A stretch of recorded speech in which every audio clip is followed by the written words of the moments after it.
국민연금을 이야기하고 싶은데 국민연금은 전체 운용자산 1,000조 중에 500조가 해외 자산이에요. 이 엄청난 돈을 들고서 달러에 또는 금에 유로에 베팅을 하고 있다가 최근처럼 환율 급등하면 일부 차익 실현해서 그걸로 국내 자산이 폭락하고 있으니까 저가 매수 들어가는 전략을 쓰죠. 특히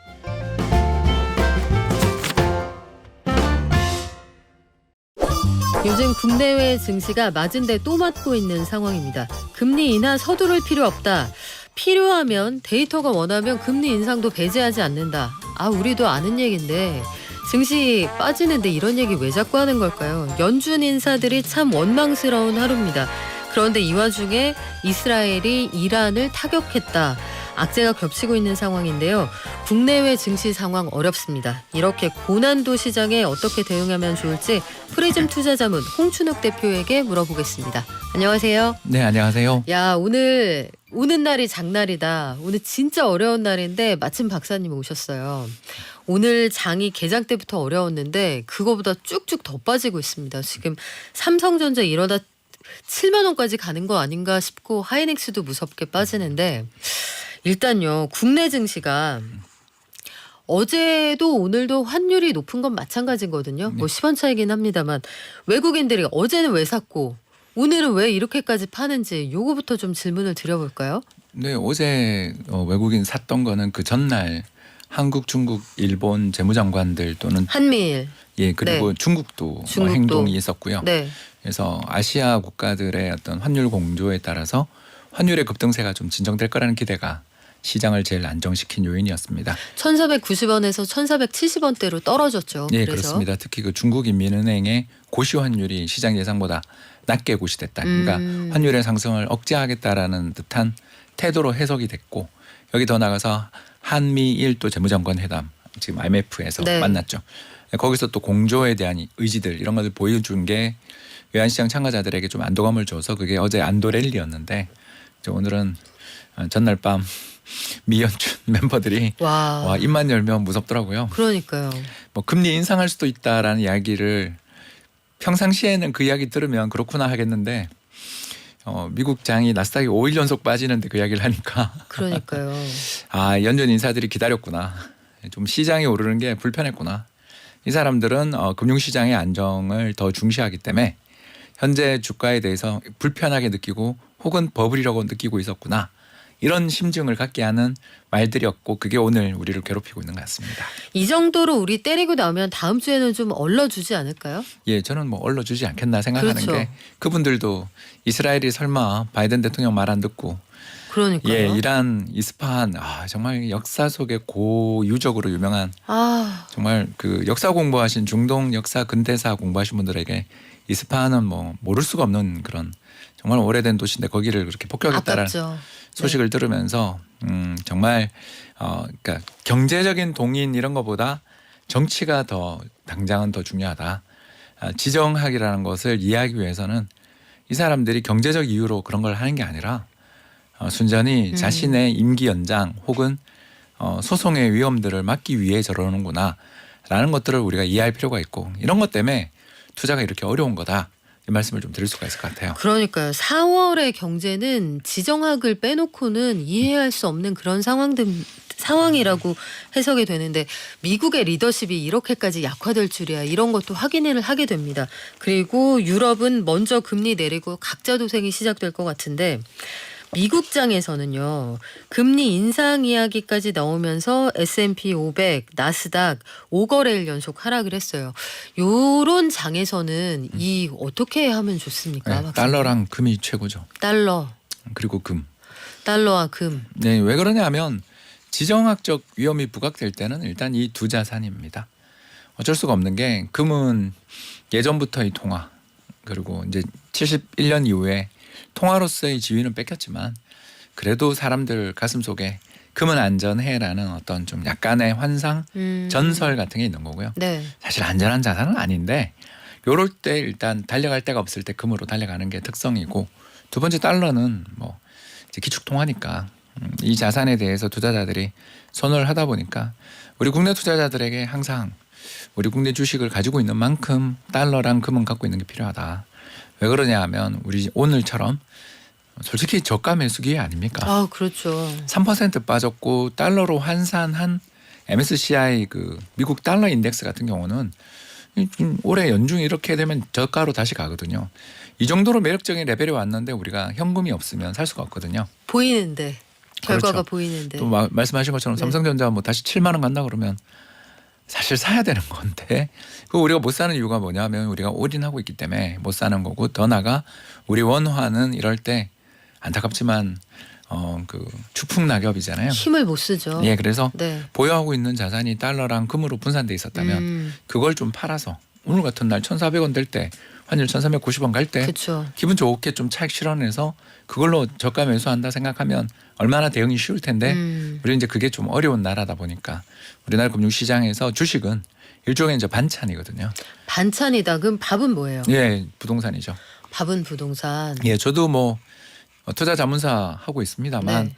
고객들 상담을 가끔 오시거든요. 당연히 거액자산가 오시는데 전부 상담의 그 고민의 핵심은 내가 보유하고 있는 부동산 빌딩 이거 언제 팔아서 이전을 할 것인가에 대한 상담이에요. 그래서 올해는 되게 힘들어 보이는데요라고 제가 이야기를 하면서 고객을 쫓아버리는 짓을 하고 있는데 왜냐하면 이제 올해 상업용 부동산 네. 시장은 저는 작년이 주거용 부동산이 정말 곡소리 나는 해였다면 올해는 상업용 쪽이라고 보는 입장이니까 그거 정말 팔기 힘들 텐데 살려는 사람이 만족할 만한 가격까지 깎아야 되는데 쉽겠냐?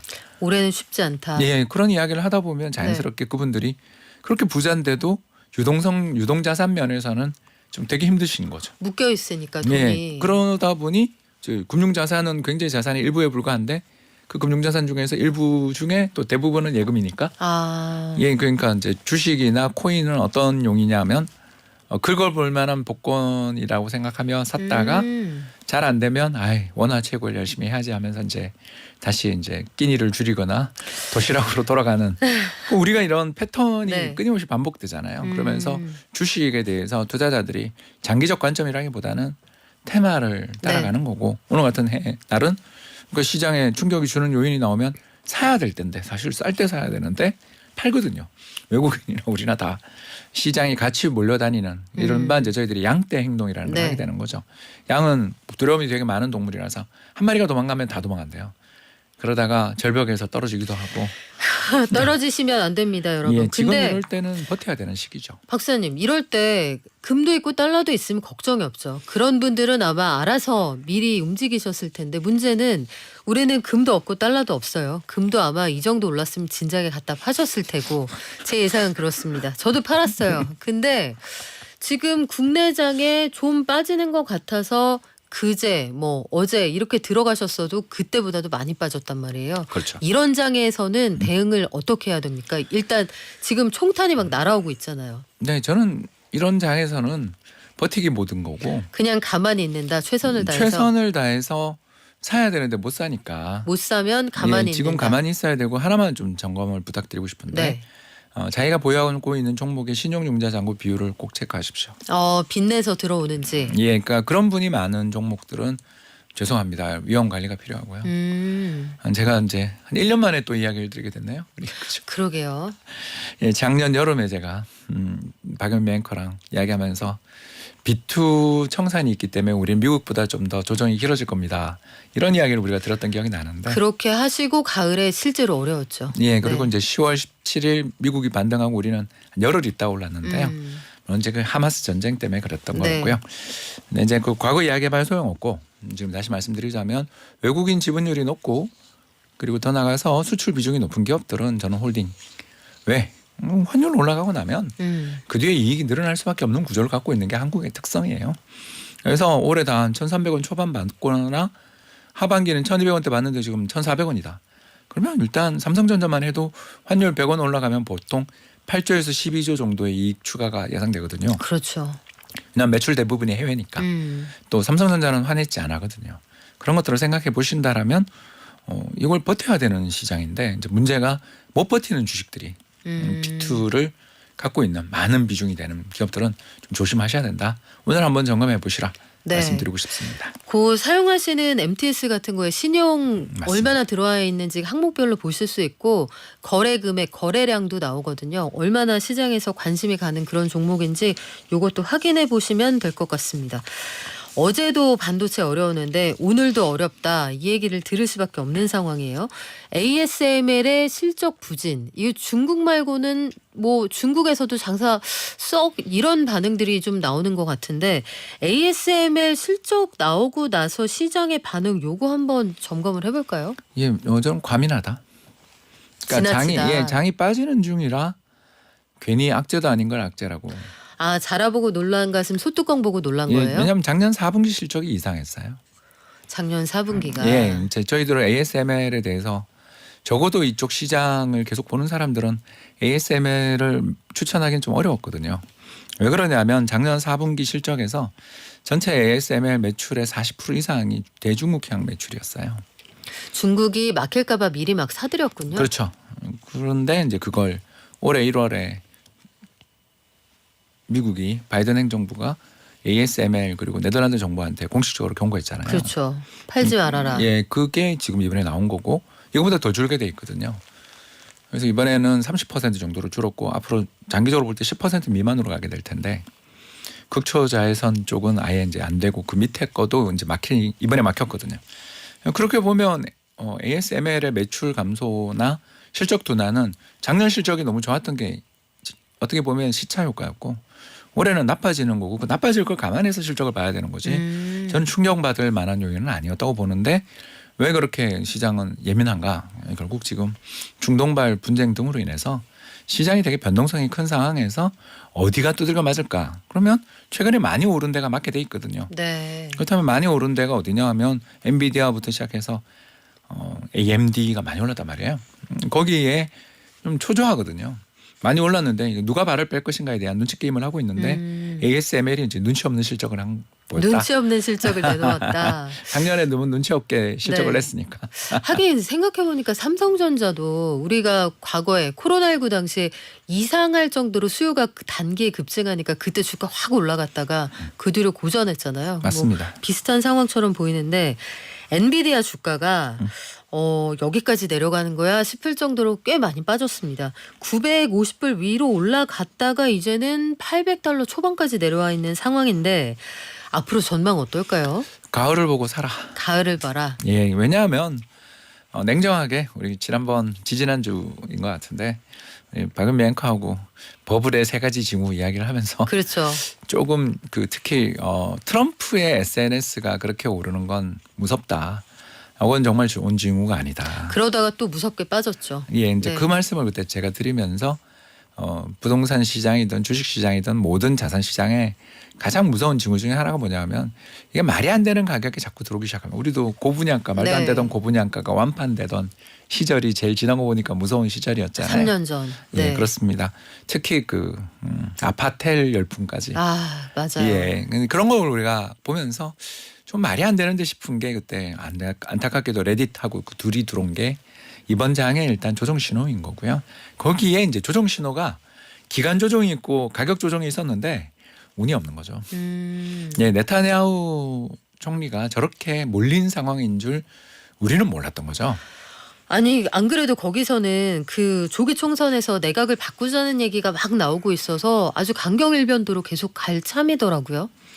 이제 그 부분이 특히 현재 연정이 이제 붕괴되고 선거를 하게 되면 현재 지지율 추세나 이런 걸로 볼 때는 샤론당이 거의 그 당이 거의 의석수 대부분을 잃으면서 실각 가능성이 높죠. 실각 가능성이 높고 네. 지금 또 안 그래도 그분이 오랫동안 집권을 하시는 과정에서 몇 가지 스캔들이 있습니다. 특히 무리수를 좀 많이 뒀어요. 예, 특히 네. 그 사모님까지 걸려 있는 그런 그러니까요. 스캔들이 있어서 이게 그 뒤는 다른 곳이 될 수도 있거든요. 아니 우리가 이스라엘 때문에 이렇게까지 고민을 하게 될 줄이야. 예, 그리고 그 네. 부분에 또 가장 절친이 누구냐면 트럼프 전 대통령이에요. 아 캐릭터가 겹치네요. 네. 예, 푸틴, 네타냐후, 트럼프의 여기다 이제 에르도안까지 가끔 야. 들어가기도 했는데요. 네. 아무튼 이분들이 되게 사이가 좋아요. 그렇기 때문에 이분 입장에서 전쟁을 장기화시켜 트럼프가 대통령 되는 게 최고의 와 저는 그 조합 반대입니다. 네. 저도 반대인데. 네. 근데 그분 입장에서는 그 선택을 할 수 있는 거죠. 왜냐하면 작년 10월에 그 전에 그렇게 이제 극우 강경 세력 특히 그 하레디와 연정을 한 게 무리수였고 하레디 출신의 종교장관과 네. 내각 장관들이 성전산 가서 이제 이슬람의 성지를 가서 이제 쉽게 이야기해서 이제 여기 내 땅이야를 했단 말입니다. 땅 밟기를 했단 말입니다. 앞으로도 그러면은 자세가 크게 변할 것 같지는 않은데 이런 상황에서 금리 인하 시점이 어느 때가 될 거냐를 예상하기도 어려운 와중에 뉴욕 연은 총재가 무서운 얘기 중에 데이터를 보고 필요하면 금리 인상할 수도 있지 이런 얘기까지 해버리는 거예요. 금리가 진짜 올해 어떻게 될까요, 박사님? 솔직히 인상 안 하면 다행이죠. 지금 상황으로는. 지금은. 왜냐하면 요즘 유가가 저렇게 오르기 시작하면 유가가 오르면 항상 곡물 가격이 오릅니다. 그건 왜 그렇습니까? 네, 바로 보조금 때문에 그렇습니다. 바이오 연료 보조금 제도 때문에 그렇습니다. 그래서 전체 기름을 넣을 때 최대 15%까지 옥수수 기름이나 콩기름을 넣을 수 있게 돼 있어요.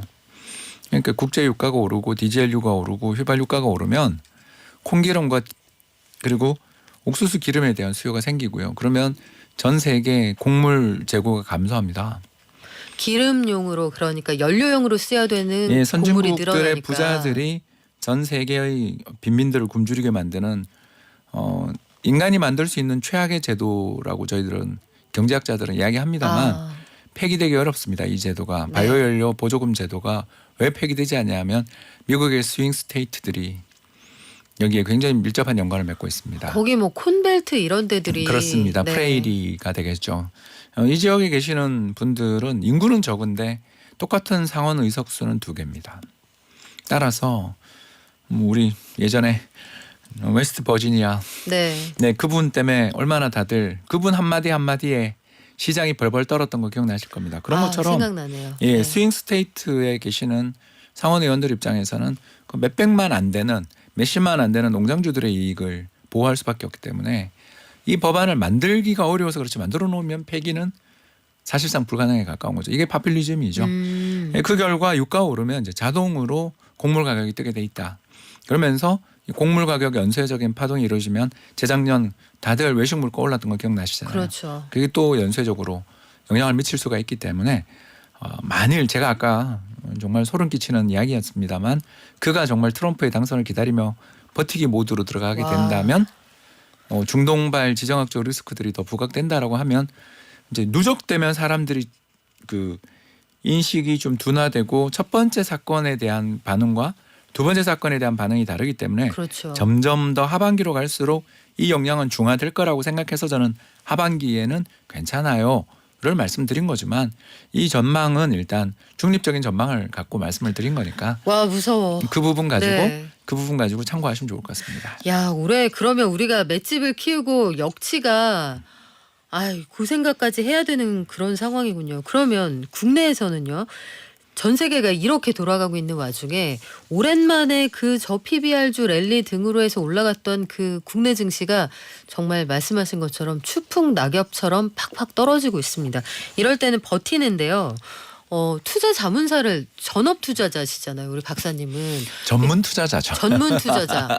이렇게 하시면 장이 이렇게 어렵다. 그럼 투자를 아예 안 하십니까? 아니면 다른 어떤 특별한 방식을 쓰십니까? 리밸런싱 하고 있습니다. 리밸런싱을 한다. 이게 뭐냐면 달러랑 금 팔아서 추풍낙엽하고 있는 한국 주식 채권사는 중입니다. 부럽다. 그러니까 그게 네. 저희들 전략인 거죠. 저희는 기본적으로 국민연금을 복제하는 펀드예요. 국민연금처럼 하고 예, 계시다. 그래서 그러니까 이제 뭐 저희 전략을 이야기하기보다 국민연금을 이야기하고 싶은데 국민연금은 전체 운용자산 1,000조 중에 500조가 해외 자산이에요.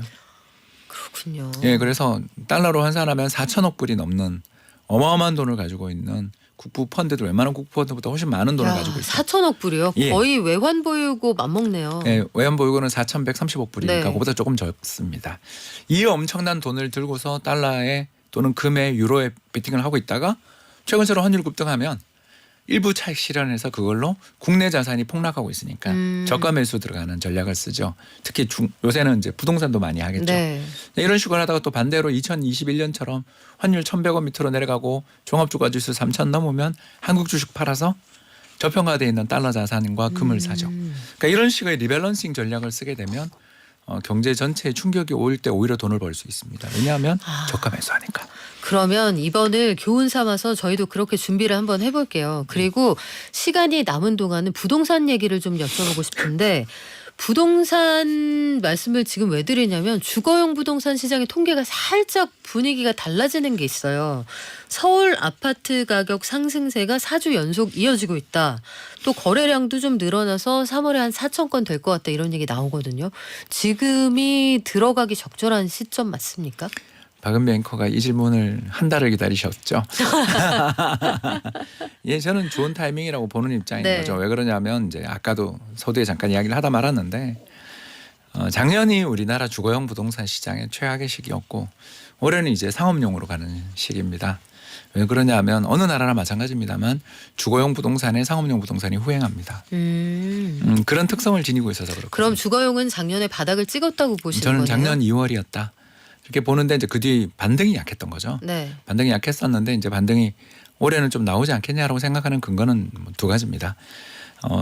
다 아시는 근거지만 첫 번째는 이렇게 공급이 없을까 싶을 정도로 공급이 없습니다. 뭐 네. 당장 오늘도 저는 이제 대중교통을 타고 오다가 내려서 걸어오는데 일대에 타워 크레인을 볼 수가 없었어요. 공사장이 줄었다. 없죠. 예, 그만큼 우리는 내수 경기가 안 좋고 이 내수 경기가 안 좋다라는 것은 결국 예, 아까 잠깐 이야기하셨지만 저는 하반기 추가 경정 예산 편성 가능성을 굉장히 높게 보는 쪽에 서 있거든요. 근데 추경을 한다는 건 돈이 풀리는 건데 요거 물가도 자극한다 이런 우려 있지 않을까요? 예, 그런데 이제 금리를 못 올리지 않겠습니까? 백은비 앵커. 그러면 물가는 올라가는데 정책 금리는 못 올리면 실질적인 금리는 마이너스가 되는 거죠. 아, 그러니까 실질적인 금리 부담은 더 주는 거죠. 조금 버틸만하게 시간을 벌어줄 수는 그런 있겠네요. 정도가 되는 거죠. 여기 이제 또 우리가 봐야 될 두 번째 요인을 하나 더 제가 말씀을 드리자면 수출 경기는 좋아 보여요. 수출 통계는 굉장히 좋아요. 사실 예. 경상수지도 보면 괜찮고요. 예, 특히 네. 반도체가 ASML 이야기도 아까 했지만 거기는 이제 돈 못 벌겠지만 우린 대신 좋은 거 아니에요? 우리는 좋고 사실 하이닉스도 오늘 이렇게 빠진 거 보면 좀 안타까운 게 어닝콜 지금 기다리고 있잖아요. 돈 많이 벌었다는 얘기 나올 것 같은데. 네, 아까도 말씀드렸습니다. 네. 환율 100원 오르면 삼성전자가 8조에서 12조 정도 이익이 더 느는데 이렇게 폭락하고 있잖아요. 그리고 올해 임금 협상안 보셨지만 5% 넘게 임금 인상했거든요. 뭘 의미하냐면 지금 경기 좋다는 이야기예요. 우리 돈 좀 벌었다 이런 얘기죠. 그건 뭘 의미하겠어요? 예, 월급이 올해 오르는 것보다 내년 더 오른다는 이야기죠.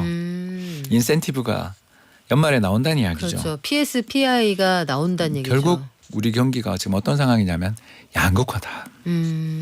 그게 고민이에요, 박사님. 그래서 수출 경기 좋다. 무역 수지가 10달 연속으로 흑자다라고 하면 공감을 못하는 분들이 되게 많습니다. 맞습니다. 일부 수출 대기업 다니는 분들은 괜찮은데 나머지는 다 어렵단 말이에요. 자영업자들 특히 어려운데 요 사이에 간극을 좀 메워야 된다. 이게 고민이잖아요. 요 이쪽 돈을 내수로 좀 옮겨올 방법이 없을까요? 그게 재정이죠.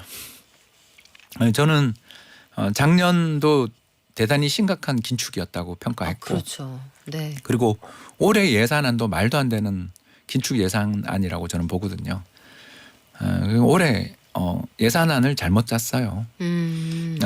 연구개발비, R&D 예산 삭감한 것도 잘못했지만 그 전체적인 예산안의 틀 자체도 올해는 저는 굉장히 실패한 예산이라고 보는 쪽입니다. 본 예산 증가율이 역사적으로 손에 꼽을 만큼 적었죠. 맞아. 네. 그런데 우리 인플레를 감안하면 올해 우리 경제가 한 5% 성장하는데 그러니까 인플레 때문에 네. 예산안 증가율이 2% 증가율이라는 게 아, 이게 무슨 생각인지를 모를 정도로 엉망 예산이거든요. 그렇다면 재정의 역할을 좀 더 기대해 그렇죠. 봐야겠다. 그래서 뭐 25만 원씩 푸는 게 올바른 일인가에 대한 거는 저도 모르겠습니다만 돈을 풀어야 할 때라는 건 동의한다. 그래요. 내수 경기가 살아나야 우리 전반적으로 조금 한숨 돌린다는 얘기 나올 것 같습니다. 오늘 말씀은 여기까지 들을게요. 지금까지 프리즘 투자자문의 홍춘욱 대표였습니다. 고맙습니다. 감사합니다.